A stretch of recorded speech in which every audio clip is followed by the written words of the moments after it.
Hello Internet, my name is the Golden Stalfos, and today we're going to be talking about the second arc in Dragon Ball, the World Martial Arts Tournament arc.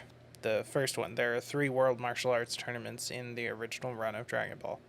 Now, this arc basically begins from where the last arc left off. Goku just goes straight over to Master Roshi to request training, and after some hilarious hijinks, he gets training, along with his new rival, Krillin.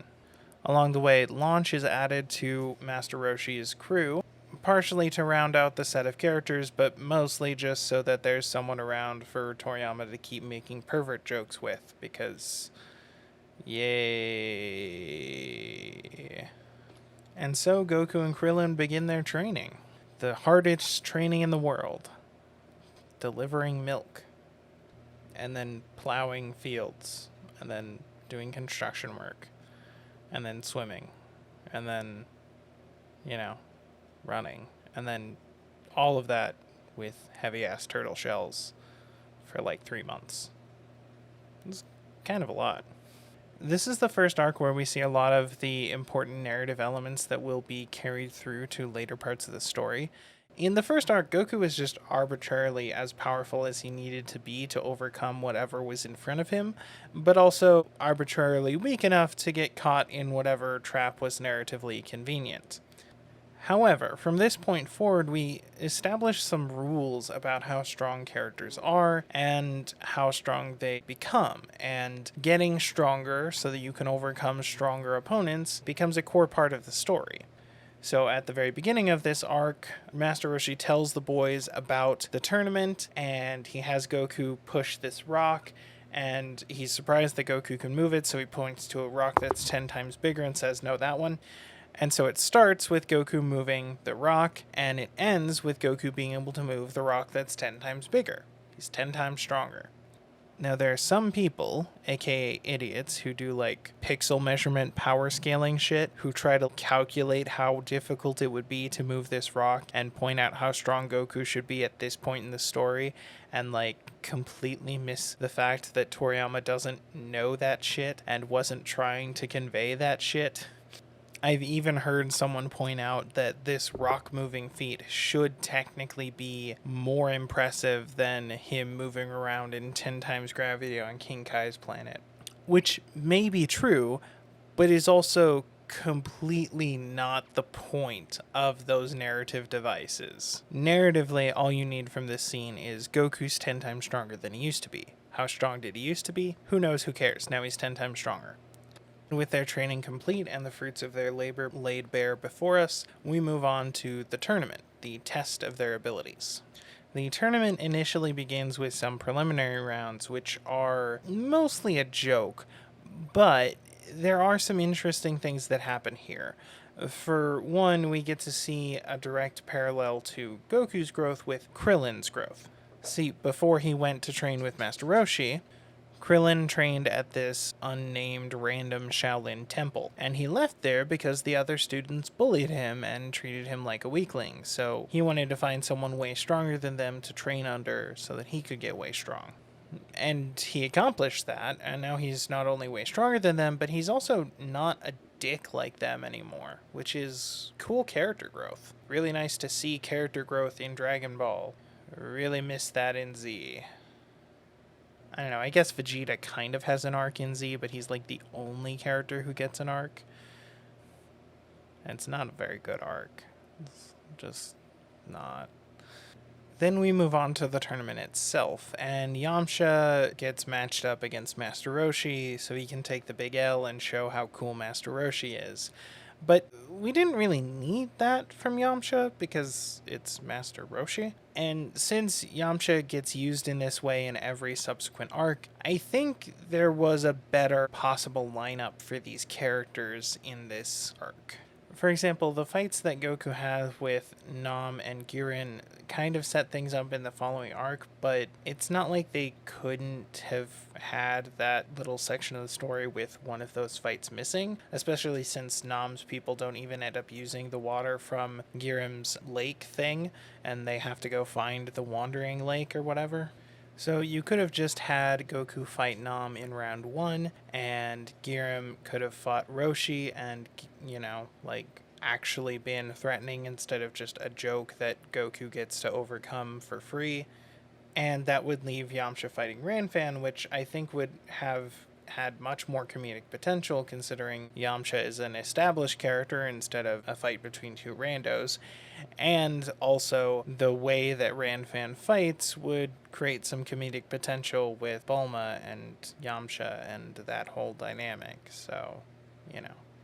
And in that case, round 2 would be Yamcha versus Goku for their dramatic rematch, since their original match was never decided. Of course, he'd still lose, but, he'd get a little further in.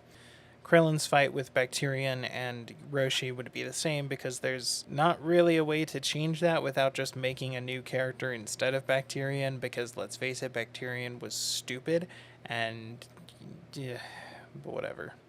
I don't know. The lineup we ended up with was fine. I just feel like it kind of did Yamcha dirty because reasons, and maybe it could have been a little bit more interesting if it was shaken around a little bit. I don't know.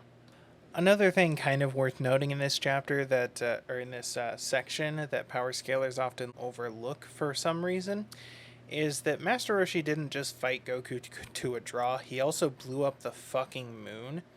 So the idea that he could still compete with Goku 3 years later when Goku is trained, and actually he's also trained in the interval, isn't crazy. And the only reason he steps down to let Tien do it is because he rightly assumes that giving Goku 2 different things to aim for would be better than just having the one.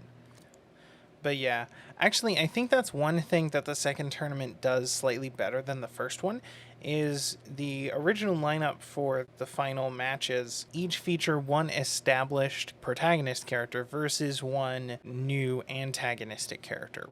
Goku, Krillin, Roshi, and Yamcha each have their own fight in the second tournament that ends up against someone else, and so there are no fights where it's just two people we have no context for fighting against each other in a way that we have no context for.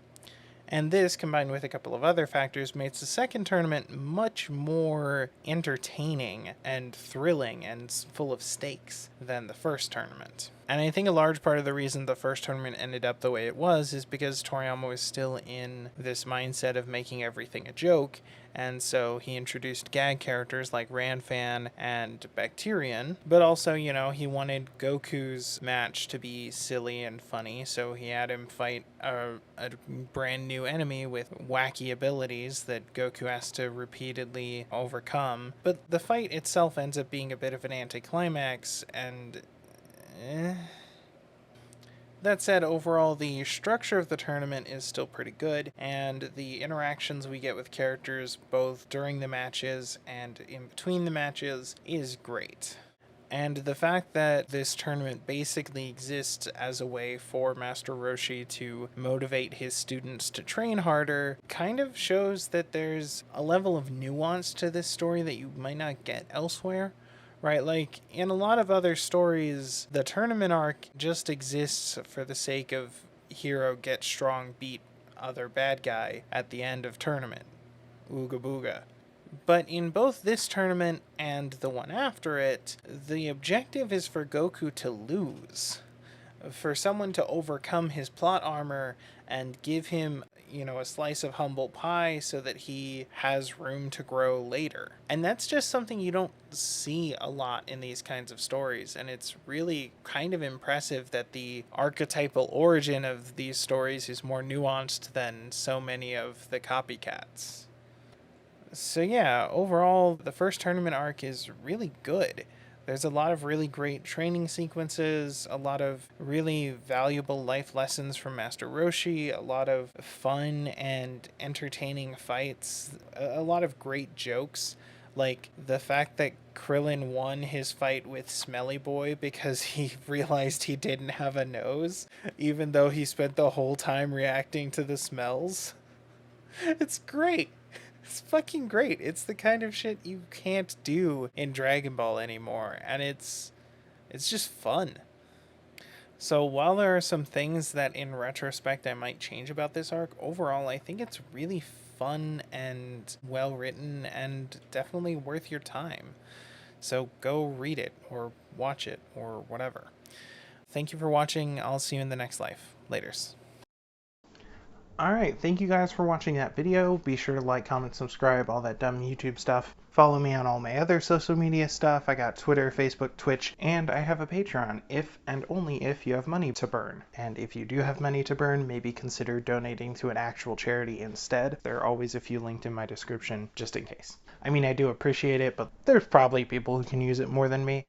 Me and my girlfriend play video games she's never played before on twitch.tv/thegolden every Saturday, sometime after 6 p.m. US Mountain Time. And also I sometimes use that channel to do challenge runs and game creation tutorials. So if you're into any of that, please check that out. Also, if you check out our streams and you like the performance that my girlfriend puts on, she streams by herself on her own channel called Awesome Possum Pie. And be sure to leave positive comments down below for my girlfriend who volunteered to edit my videos for free because she's awesome. And yeah, thanks so much for all of your support. And thanks again for watching.